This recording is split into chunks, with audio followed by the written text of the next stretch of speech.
बिस्मिल्लाहिर्रहमानिर्रहीम। आज हम उर्दू क़वायद में सिफ़त ज़ाती के दर्जे समझेंगे।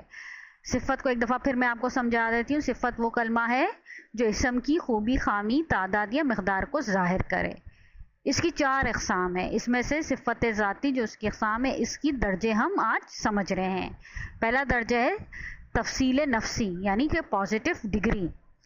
वो दर्जा सिफ़त है जो अपने मौसूफ को किसी दूसरे से अच्छा या बुरा या सबसे ज़्यादा अच्छा या बुरा नहीं बताती, बल्कि सिर्फ इसकी हद तक ही अच्छाई या बुराई बयान करती है, यानी सिर्फ ज़ाती हालत को ज़ाहिर करती है।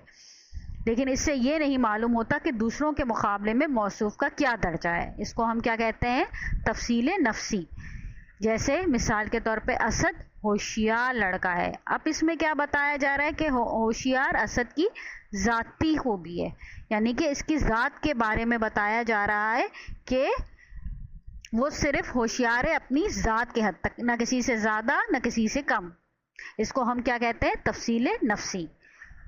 अब हम समझते हैं तफ़सील बास को, यानी कंपैरेटिव डिग्री, जो अपने मौसूफ को किसी दूसरे से या बाज़ों से ज़्यादा अच्छा या बुरा ज़ाहिर करती है। यानी कि वो ज़ाती सिफ़त है जिससे ये ज़ाहिर हो कि किसी सिफ़त में बाज़ चीज़ों या शख्सों वग़ैरह के मुकाबले में मौसूफ का दर्जा बढ़ा हुआ है।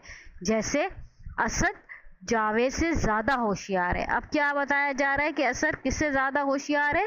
जावेद से ज़्यादा, यानी किसी दूसरे से ज़्यादा होशियार है। इसको हम क्या कहते हैं? तफ़सील बास, यानी कंपैरेटिव डिग्री।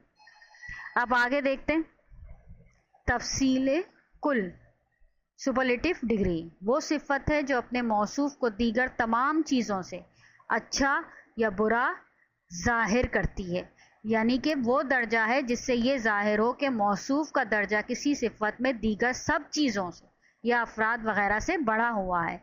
जैसे असद सब लड़कों से ज़्यादा होशियार है, यानी किसी एक दो से नहीं बल्कि सब लड़कों से ज़्यादा होशियार है। तो ये क्या होगा? तफ़सील कुल होगा।